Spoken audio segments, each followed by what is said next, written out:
তিপ্রামথা দলের কারণেই রাজ্যে আটকে রয়েছে উপজাতি জেলা পরিষদের ভিলেজ কমিটি নির্বাচন। টাকারজলায় প্রদ্যুৎ কিশোর দেববর্মার নির্বাচনী কেন্দ্রে দাঁড়িয়ে এই অভিযোগ করলেন মুখ্যমন্ত্রী। আরও অভিযোগ, এডিসিতে নানা রকমের অনৈতিক কাজ করছে শাসক দল তিপ্রামথা।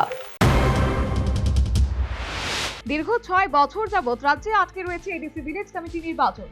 রাজ্য ভিলেজ কমিটি নির্বাচনের দাবিতে এক মামলায় ইতিমধ্যে ত্রিপুরা উচ্চ আদালত অবিলম্বে নির্বাচন করিয়ে নিতে নির্দেশ দিয়েছিল, কিন্তু নির্বাচন করানো হয়নি। এবার একই দাবিতে সুপ্রিম কোর্টে মামলা দায়ের করেছেন তিপ্রামথা দলের প্রতিষ্ঠাতা প্রধান প্রদ্যুৎ কিশোর দেববর্মা। কিন্তু রবিবার মুখ্যমন্ত্রী অভিযোগ করেন তিপ্রামথা দলের কারণেই রাজ্যে আটকে রয়েছে ভিলেজ কমিটি নির্বাচন। টাকারজলার প্রদ্যুৎ কিশোর দেববর্মা নির্বাচনী কেন্দ্রে দাঁড়িয়ে এই অভিযোগ করলেন মুখ্যমন্ত্রী মানিক সাহা। এদিন শরিক দলের নাম উল্লেখ না করে এই অভিযোগ করেন মুখ্যমন্ত্রী।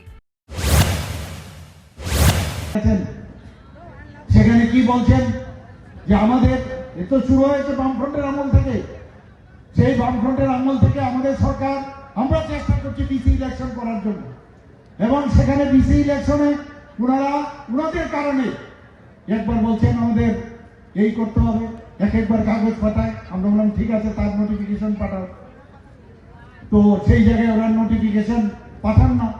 এইরকম অনেকগুলো কারণ, সেগুলো নিয়ে আমরা সাবজুডিস। শুধু তাই নয়, মুখ্যমন্ত্রীর আরো অভিযোগ, রাজ্য সরকারের কোনো অনুমোদন ছাড়াই টিটিএডিসি কর্তৃপক্ষ নতুন আরো 123টি ভিলেজ কমিটি গঠন করে নিয়েছে, যা কোনোভাবেই আইনি নয়। মুখ্যমন্ত্রীর ব্যাখ্যায় এই ধরনের এইভাবে ভিলেজ কমিটি গড়া আইনত নয়। এক্ষেত্রে রাজ্য সরকারের অর্থ দপ্তরের অনুমোদন প্রয়োজন, কারণ নতুন আগরতলা ভিলেজ কমিটি গঠনের ক্ষেত্রে নানা রকম পরিকাঠামো প্রয়োজন হয়। ওনারা আমাদের কনসেন্ট ছাড়া, আমাদের সরকারের অনুমোদন ছাড়া, প্লাস যে নিয়ম আছে